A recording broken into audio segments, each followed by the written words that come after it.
जो मन को साध ले वह संसार को साध लेता है। मन के 3 तल होते हैं, चेतन, अचेतन और अति अचेतन, और हर तल पर एक नई शक्ति छिपी होती है। चेतन मन वो है जो अभी यह शब्द पढ़ रहा है, सोच रहा है, प्रतिक्रिया दे रहा है, लेकिन उसके नीचे एक महासागर है जिसे हम अचेतन कहते हैं। वहां वो सारे अनुभव, स्मृतियां, भय, लालसाएं और सपने हैं जो कभी आपने जिए हैं लेकिन भूल चुके हैं। और उसके भी नीचे है अति अचेतन, जहां वो शक्ति सो रही है जिसे प्राचीन ऋषियों ने कुंडलिनी कहा, जिसे जागृत करने पर मनुष्य देवता बन जाता है। आज की दुनिया में लोग मन की शक्ति को बस मोटिवेशन समझते हैं, लेकिन यह तो एक विज्ञान है। ध्यान की गहराई से जागने वाली शक्ति को अगर आपने समझ लिया तो आप केवल जीवन में सफल नहीं होंगे, आप स्वयं ब्रह्मांड के सूत्रधार बन सकते हैं। सबसे पहले यह जानना जरूरी है कि मन स्थायी नहीं है। मन एक प्रवाह है और उसकी प्रकृति है गति। यदि आप उसे रोकोगे तो वह बेचैन होगा, लेकिन यदि आप उसे देखना सीख जाओगे बिना प्रतिक्रिया दिए, केवल साक्षी भाव से, तो धीरे धीरे वह शांत होने लगेगा। और जैसे जैसे वह शांत होगा उसके नीचे की शक्ति प्रकट होने लगेगी। यह ठीक वैसे ही है जैसे समुद्र की सतह पर तूफान हो लेकिन गहराई में सब कुछ शांत हो। हमारी चेतना भी ऐसी ही है। हम सतह पर ही जीते हैं और सोचते हैं कि हम वही हैं, लेकिन जब हम भीतर उतरते हैं तब पता चलता है कि असली खजाना तो वहां है जहां हमने कभी झांकने की कोशिश ही नहीं की। अब प्रश्न यह है कि भीतर कैसे उतरें। उसका उत्तर है मौन, ध्यान और निरंतर आत्मनिरीक्षण।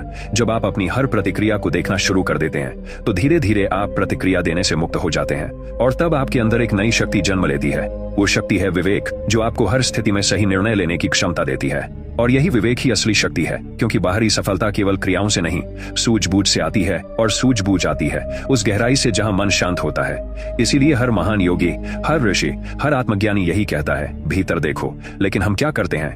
हम बाहर की दौड़ में लगे रहते हैं। हम खुद से मिलने के लिए वक्त ही नहीं निकालते।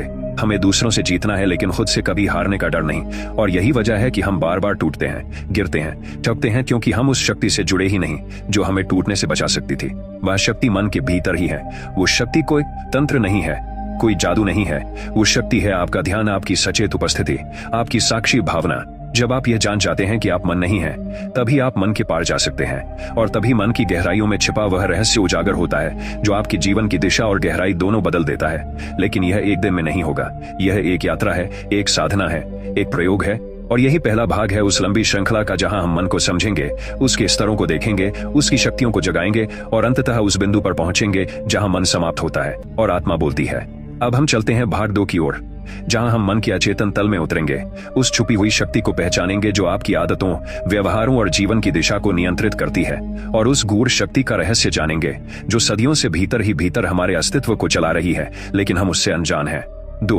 अचेतन मन, छुपी हुई सत्ता जो तुम्हारा जीवन चला रही है। जब हम कहते हैं मैं सोच रहा हूं, तो क्या वास्तव में वही सोच रहे होते हैं जो हम चाहते हैं, या कोई और सोच हमारे भीतर से चल रही होती है जिसके बारे में हमें खुद भी पूरी तरह ज्ञात नहीं होता?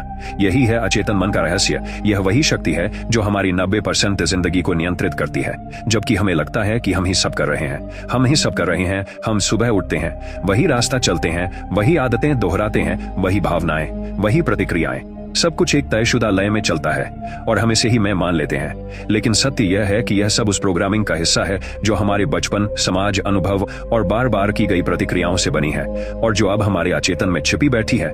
अचेतन मन एक विशाल गोदाम है जहां स्मृतियां, भावनाएं, संस्कार और पूर्व जन्मों की छायाएं तक छिपी होती हैं। जब तक हम इन्हें देख नहीं लेते तब तक हम स्वतंत्र नहीं हो सकते। तभी तो योग निद्रा और ध्यान के गहरे स्तरों में जब कोई जाता है तो कभी कभी बिना कारण रोने लगता है, हंसने लगता है, कांपने लगता है, क्योंकि उस अचेतन से कुछ बाहर आ रहा होता है जो सालों से भीतर दबा पड़ा था। वही शक्ति अगर जगी नहीं तो वो हमें बार बार उन्हीं गलतियों की ओर ले जाएगी जिनसे हम भागना चाहते हैं। लेकिन अगर उसे देख लिया, समझ लिया, तो वही शक्ति वरदान बन जाती है। अचेतन मन सिर्फ पुरानी यादें नहीं, यह भविष्य की संभावनाओं का बीज भी है, क्योंकि हर आदत, हर इच्छा, हर डर वही से उठता है। और आप सोचते हैं कि यह आप सोच रहे हैं, लेकिन नहीं, यह सोच आपके भीतर बहुत पहले डाली जा चुकी है।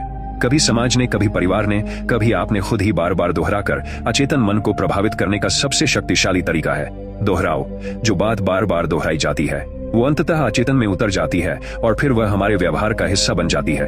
यही कारण है कि बार बार मैं कुछ नहीं कर सकता, मेरे बस का नहीं, मेरे पास समय नहीं जैसे वाक्य कहने वाला व्यक्ति अंततः एक सीमित जीवन जीता है, क्योंकि उसने अपने ही अचेतन में जाल बिछा दिया है। लेकिन जिस दिन कोई मैं कर सकता हूं, मेरे भीतर अपार शक्ति है, मैं ब्रह्मांड से जुड़ा हूं, जैसी बातें अपने भीतर बार बार डालने लगता है, उसी दिन से उसका अचेतन बदलने लगता है। और जैसे जैसे अचेतन बदलता है वैसी ही परिस्थितियां बाहर बनने लगती। क्योंकि ब्रह्मांड प्रतिक्रिया देता है आपकी गहराई को। सतही